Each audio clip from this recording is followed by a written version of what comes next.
po ako for 4 years. So, doon ko po siya nakilala at doon ko rin po nag-start ng network ko.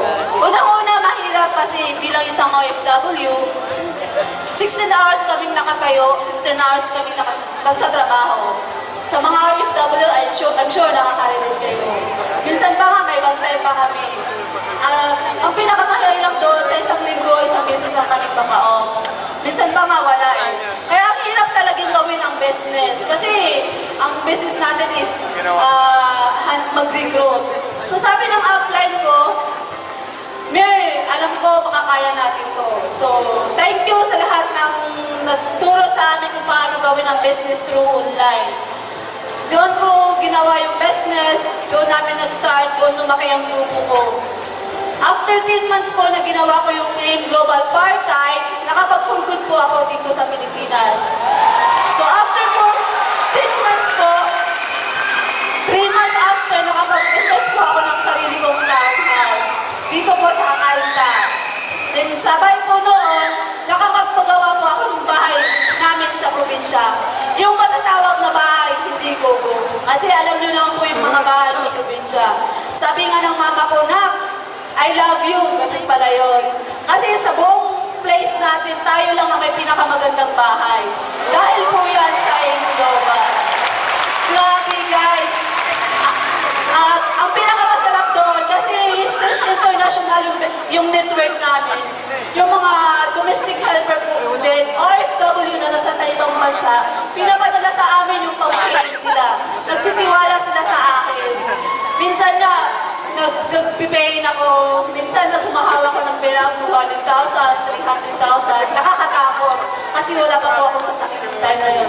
So last month, nailabas ko po yung first car ko, yung dream car ko, brand new, Montero Sport 2014 model po siya.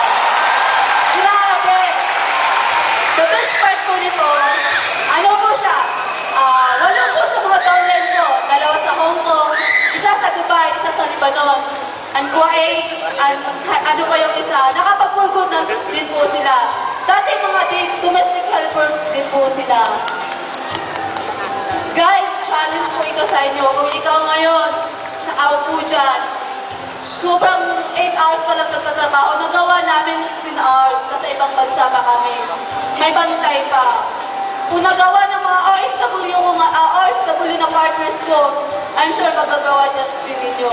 Mas masarap gawin ang business na to kapag may pangarap ka. Dati pangarap ko lang, kahit mag 100,000 per month ako. Ngayon, dinoble-tinoble ng AIM Global.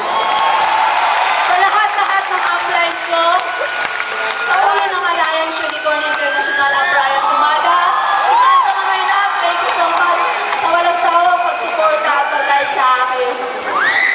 Kay upline Norito Amel Jr., May Buksin, Fatima Balin, salamat po ng marami dahil na-share ninyo kung paano ang gagawin yung business na ito through online.